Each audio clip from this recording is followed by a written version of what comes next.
Dicen que el dinero puede comprarlo todo, pero cuando el hijo de un millonario nació sin poder oír ni una sola palabra, ni todo su oro pudo devolverle el silencio del alma, hasta que un día, la nueva sirvienta hizo algo que nadie se atrevía. Y en segundos, ocurrió lo imposible. Y antes de seguir, permíteme desearte salud y paz. Dime, ¿desde qué país y a qué hora estás viendo esta historia? Dentro de la mansión Valdés, en el barrio madrileño de La Moraleja, la luz dorada de una mañana de otoño se filtraba por los ventanales altos y caía sobre el mármol blanco del suelo. El único sonido era el tic-tac del reloj antiguo, marcando una rutina sin alma. En el extremo de la mesa del comedor, Alejandro Valdés leía el periódico sin levantar la vista. Frente a él, su hijo Gabriel, de 10 años, jugaba con el pan sin probar bocado. Nadie hablaba. Ni siquiera el saludo de cada día parecía tener cabida en aquella casa, donde el silencio pesaba más que el aire.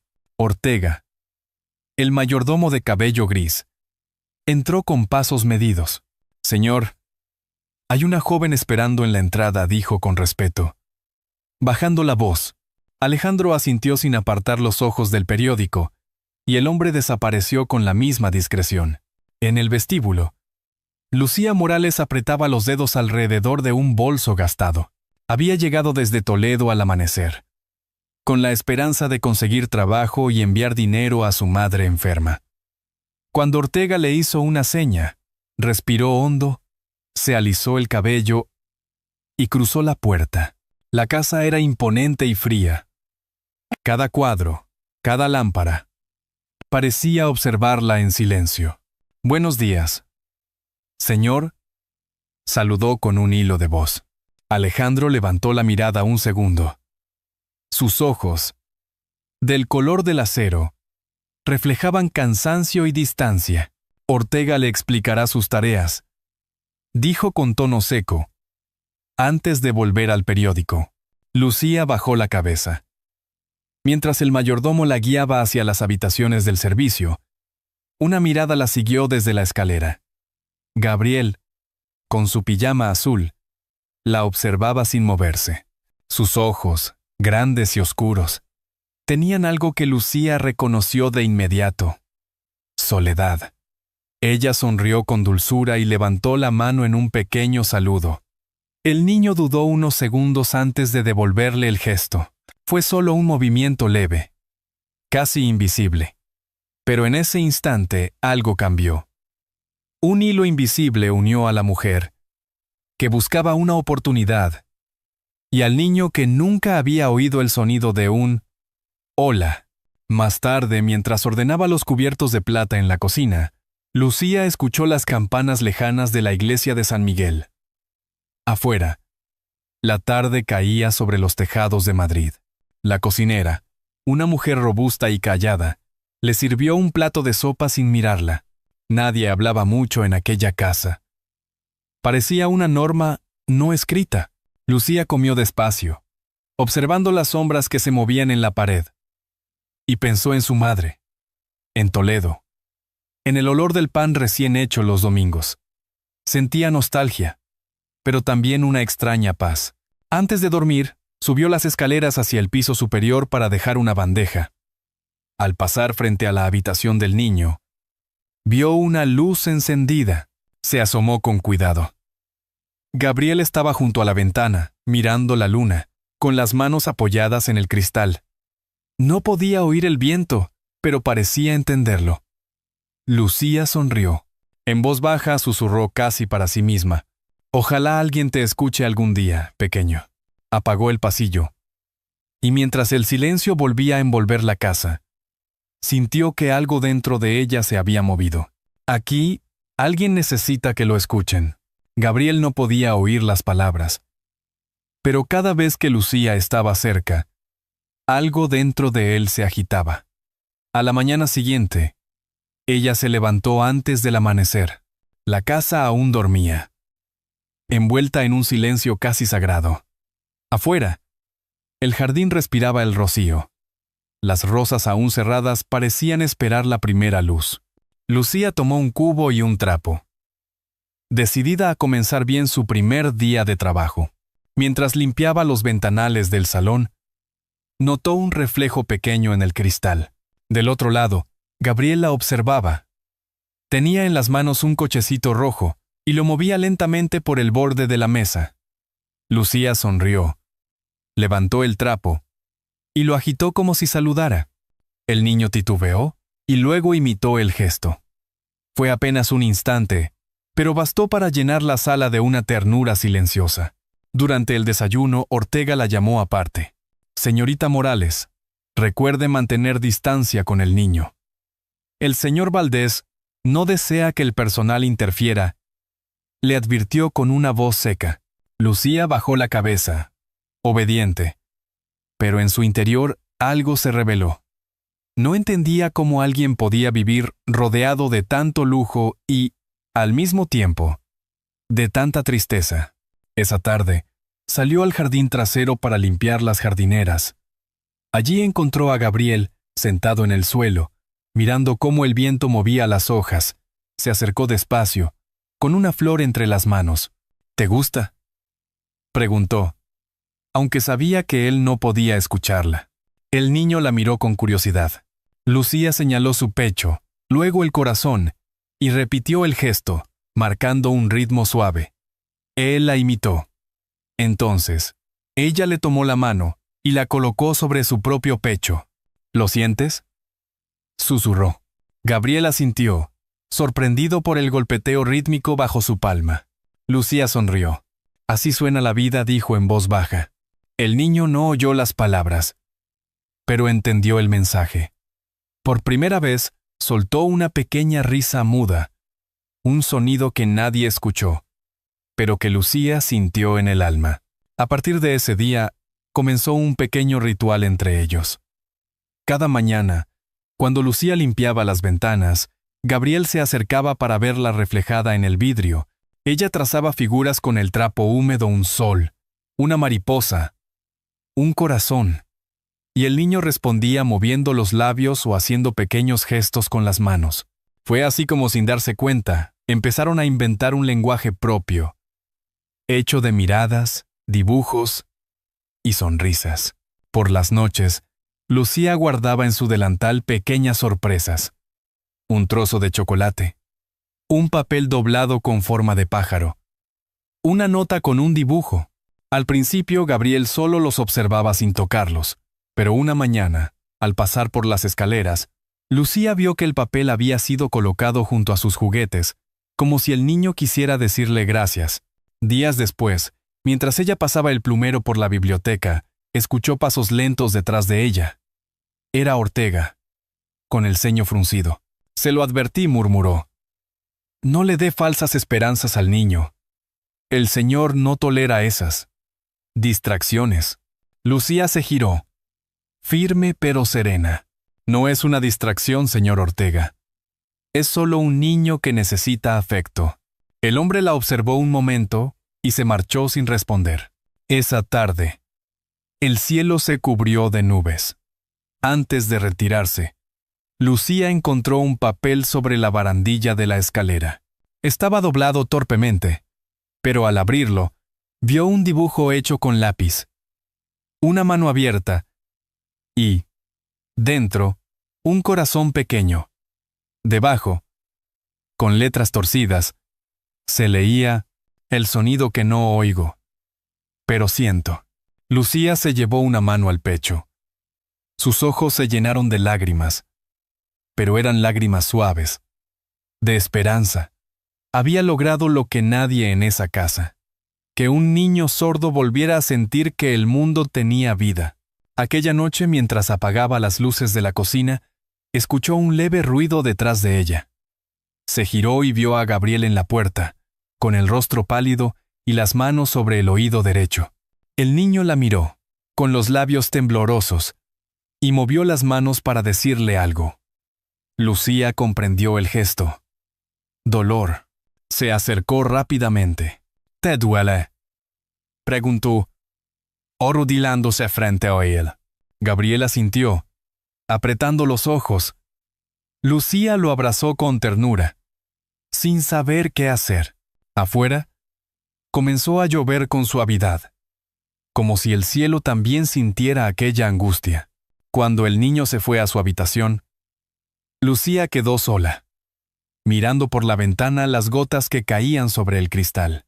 Sabía que algo andaba mal, y también sabía que, si nadie hacía nada, el silencio de esa casa se volvería aún más profundo.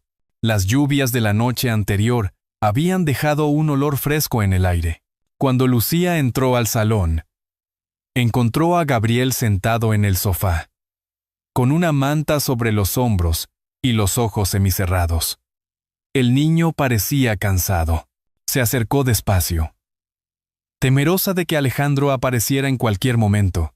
¿Te duele todavía?, preguntó, aunque sabía que no podía oírla. El niño levantó la mirada, tocó su oído derecho y luego hizo un gesto con la mano, como dibujando un círculo en el aire. Lucía interpretó que el dolor seguía ahí. Le acarició el cabello. Pero en ese instante, una voz retumbó desde la escalera. ¿Qué hace usted?, preguntó Alejandro Valdés, su tono cortante como un golpe de hielo. Lucía se levantó de inmediato. El niño no se sentía bien, señor. Solo estaba. No le pedí explicaciones, interrumpió él. Ortega se encargará. Vuelva a sus tareas. El silencio se volvió más denso que nunca. Gabriel observó la escena, los labios temblorosos, mientras su padre se inclinaba para tomarlo del brazo. Lucía dio un paso atrás, con el corazón latiendo con fuerza. Por un instante, pensó que Alejandro lo miraba con algo más que severidad. Culpa. Esa noche, cuando la casa quedó en penumbra, Lucía no pudo dormir. Había algo en la mirada del hombre que no lograba descifrar. Buscó aire fresco en el jardín y allí vio, a través de una ventana iluminada, a Alejandro de pie frente a un viejo piano. Sus dedos no tocaban las teclas. Solo observaba el instrumento, como quien mira un recuerdo. Sobre el piano había una fotografía. Una mujer de cabello castaño, abrazando a un bebé. Lucía entendió entonces que detrás de su dureza había una herida. Al día siguiente, aprovechó un momento para hablar con Ortega mientras preparaba el café. ¿Siempre ha sido así con el niño?, preguntó en voz baja. El mayordomo suspiró. Desde que la señora Valdés murió, el señor no volvió a ser el mismo. Gabriel perdió el oído en aquel accidente. Él se culpa. Lucía se quedó inmóvil. Todo encajaba. El silencio, la distancia, el miedo. Esa tarde, cuando Gabriel se quedó dormido en el sofá, Lucía se acercó con una libreta y un lápiz. Dibujó una oreja con un corazón al lado. Luego, escribió, despacio, no necesitas oír para sentir que alguien te ama. Dejó el papel sobre la mesa y se retiró sin hacer ruido. Pero desde el pasillo, vio a Alejandro entrar al salón. El hombre se detuvo frente al dibujo, lo tomó entre los dedos, y se quedó largo rato observándolo. Por primera vez, sus hombros parecieron ceder bajo el peso de algo invisible. Horas después, mientras Lucía se preparaba para dormir, alguien llamó suavemente a la puerta de su habitación. Al abrir, vio al propio Alejandro. El médico vendrá mañana. Gracias por cuidar de él, dijo, sin mirarla directamente. Lucía solo asintió, con respeto. Aquella noche Lucía escribió en su cuaderno. A veces, el amor entra por los ojos, no por los oídos. Y mientras apagaba la lámpara, una duda la atravesó. ¿Estaría cambiando solo el niño? ¿O también su padre? El amanecer llegó con una claridad distinta. Los primeros rayos de sol atravesaban las cortinas del salón y pintaban el suelo de reflejos dorados. Desde el día en que el médico visitó a Gabriel, la casa Valdés ya no era la misma. El niño sonreía más. Alejandro hablaba un poco. Y hasta el silencio parecía tener un sonido diferente. Más cálido. Más humano. Aún así, la culpa seguía siendo una sombra persistente en el corazón de Alejandro. Por las noches, Lo despertaban los ecos de aquel accidente, el grito de su esposa Marina, la sirena de la ambulancia y el silencio eterno que quedó después. Se había prometido no volver a tocar el piano, porque cada nota era una herida. Pero esa promesa empezaba a resquebrajarse. Una tarde, Lucía estaba en el jardín, regando los rosales. Tarareaba una vieja canción que solía escuchar en su pueblo de Toledo, una melodía sencilla que hablaba de esperanza. Su voz era baja, dulce, casi un suspiro. Gabriel se acercó curioso, observando el movimiento del agua que caía sobre las flores. Ella se agachó a su altura. Le ofreció la regadera y dijo, ¿quieres probar? El niño la tomó con timidez. Sus manos pequeñas temblaban. Pero cuando el agua comenzó a caer, una sonrisa se dibujó en su rostro. Desde la terraza, Alejandro los miraba. Aquella escena lo conmovió profundamente. La canción que Lucía tarareaba. La conocía. Marina solía cantarla cuando Gabriel era bebé. Una punzada de nostalgia lo atravesó.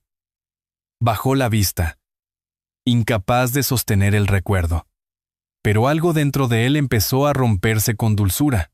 Esa noche, después de cenar, el eco de la melodía aún flotaba en su mente. Caminó hasta el salón principal, donde el viejo piano descansaba bajo una sábana blanca.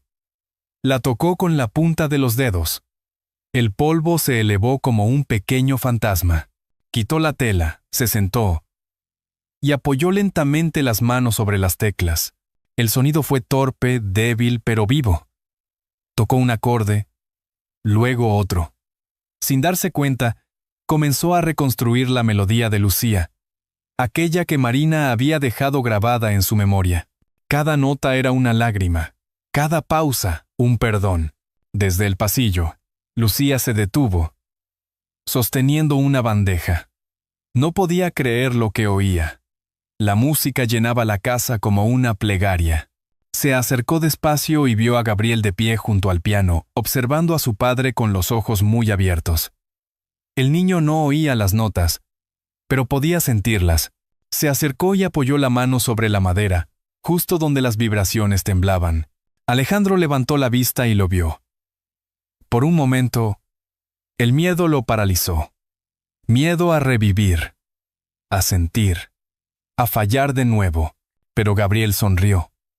Luego señaló su propio pecho, después el de su padre, y movió los labios lentamente. Alejandro entendió. ¿Lo sientes, hijo?, preguntó con voz temblorosa. El niño asintió. En ese instante el hombre no pudo contenerse. Las lágrimas, que había guardado durante años, brotaron con fuerza. Tocó otra nota, y otra, hasta que la música se convirtió en llanto y alivio. Lucía, desde la puerta, también lloraba. Aquella melodía imperfecta y verdadera era la prueba de que el silencio podía curar. Al terminar, el salón quedó envuelto en una paz nueva. Gabriel se acurrucó junto a su padre, apoyando la cabeza en su hombro. Alejandro lo abrazó con una ternura que nunca antes se había permitido. «Perdóname», hijo, susurró. «Perdóname por no haberte sabido escuchar». Gabriel lo miró, tocó su rostro y sonrió. No hacían falta palabras. Más tarde, Lucía dejó sobre el piano una nota escrita con su letra sencilla. Donde hay amor, siempre hay música, aunque nadie la escuche. Cuando Alejandro la leyó, sintió que algo dentro de él se abría definitivamente. El aire olía a tierra húmeda y a comienzos. Miró el piano, el jardín, el pasillo. Todo tenía otro color. Sin embargo, mientras guardaba las partituras en el cajón, un sobre cayó al suelo. Era antiguo, amarillento, con el sello intacto de su esposa. La letra M escrita a mano. Lo levantó, intrigado, sin imaginar que dentro de ese sobre se escondía la última verdad que le faltaba por escuchar. Y así, justo cuando el silencio había aprendido a cantar, el pasado volvió a tocar la puerta. La mañana amaneció gris sobre Madrid.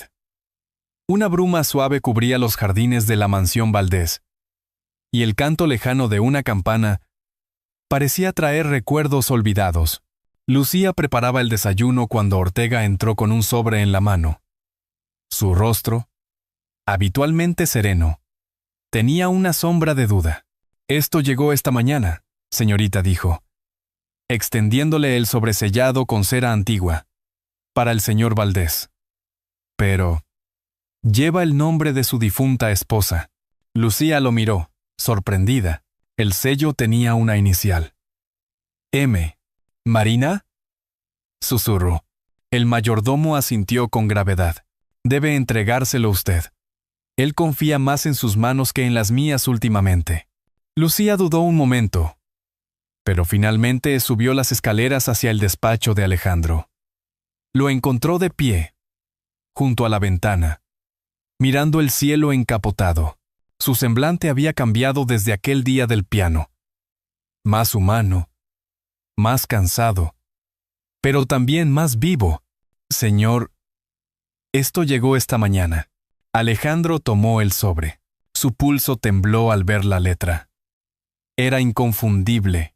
«No puede ser», murmuró. «Marina murió hace años». Rasgó el sello con cuidado.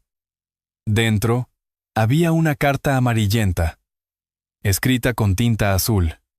La voz de Marina pareció surgir entre las líneas. «Alejandro, si algún día lees esto, significa que no pudimos despedirnos.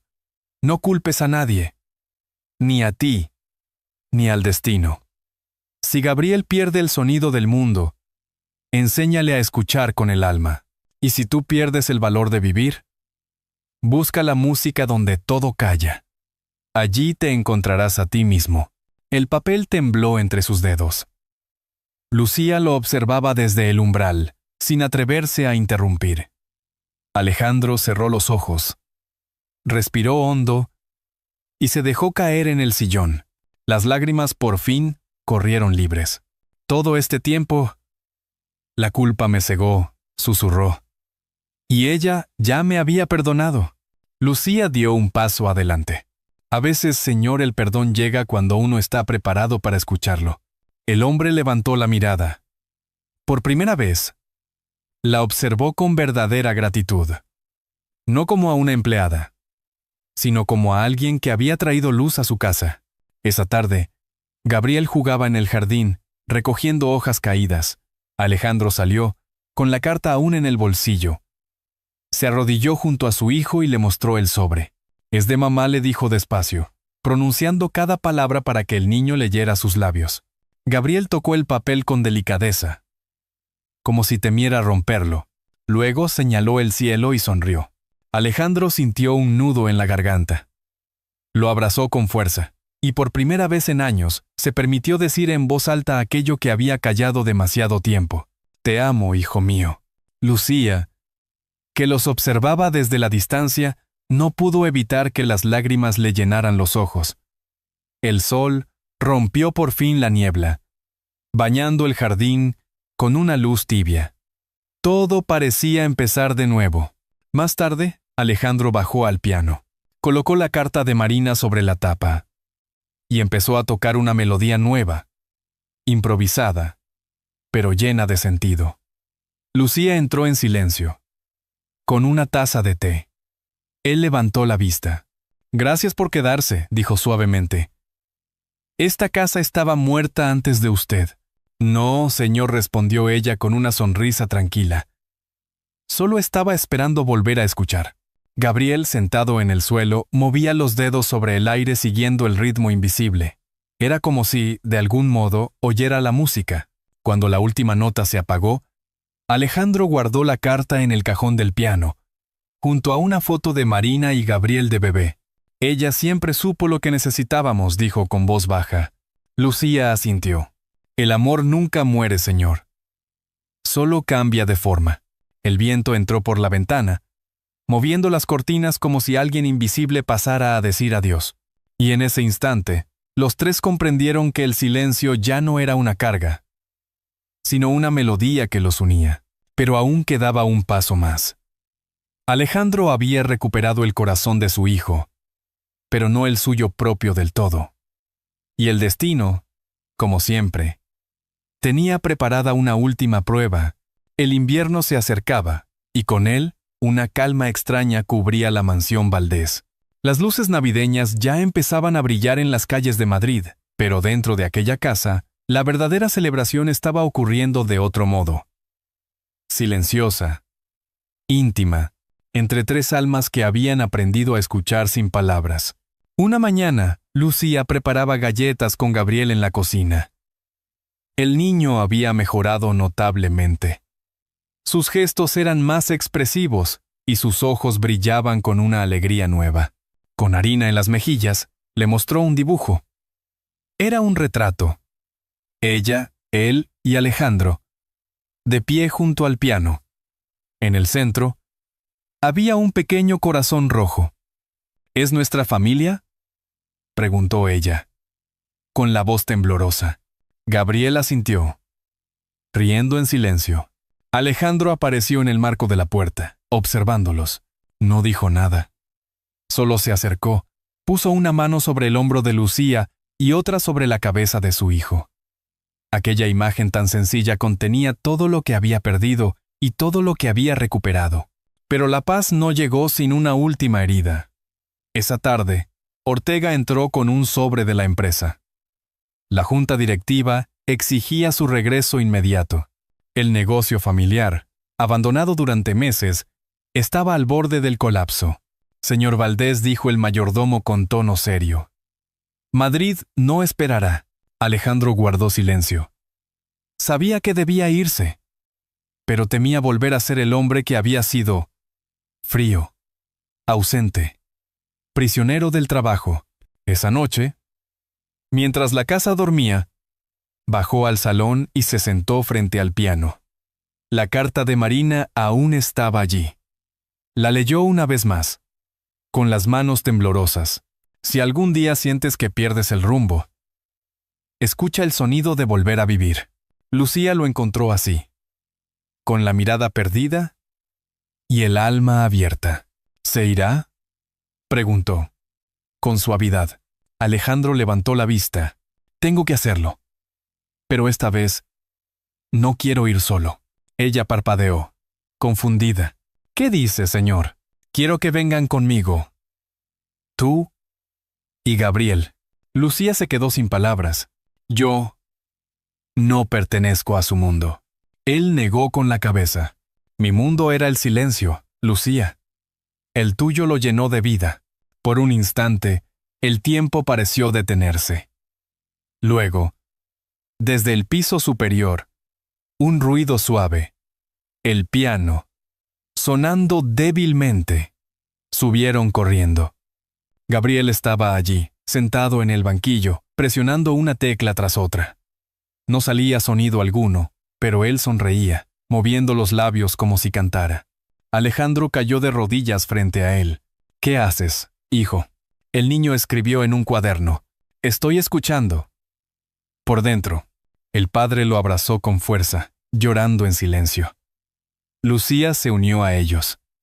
Y por primera vez, la casa resonó con algo que no eran notas ni palabras. Era el eco del amor.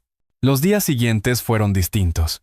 Alejandro volvió a su empresa, pero esta vez con Gabriel a su lado, dibujando en su oficina mientras él trabajaba. Lucía se convirtió en el corazón del hogar. Y la mansión, antes fría, se llenó de risas y olor a pan recién hecho. Un domingo, mientras paseaban por el Retiro, Gabriel se detuvo frente a un músico callejero. El hombre tocaba un violín. Las cuerdas vibraban en el aire invernal.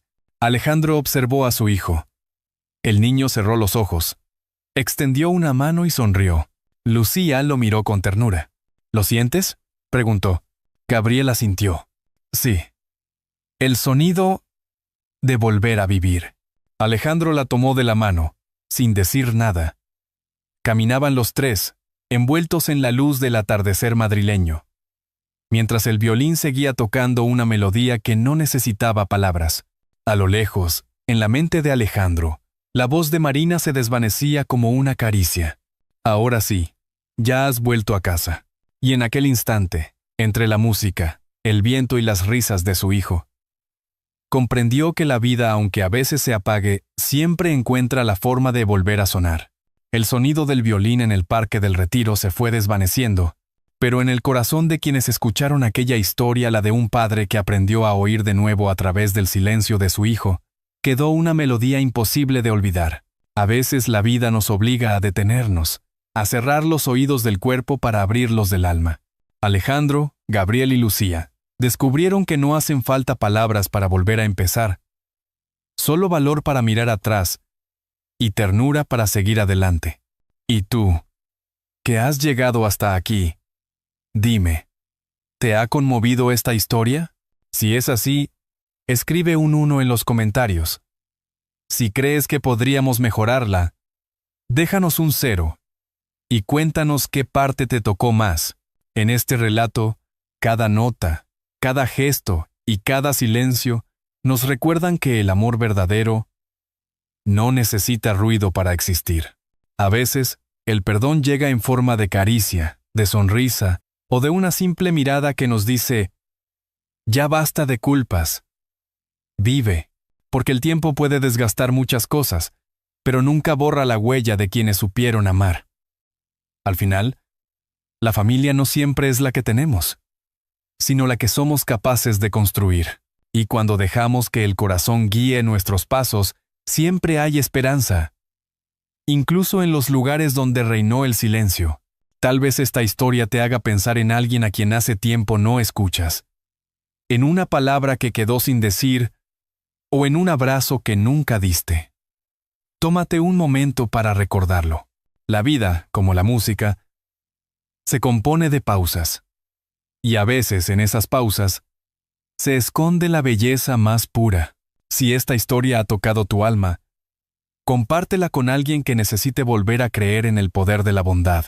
Porque, después de todo, el sonido de volver a vivir empieza con un solo gesto: escuchar con el corazón.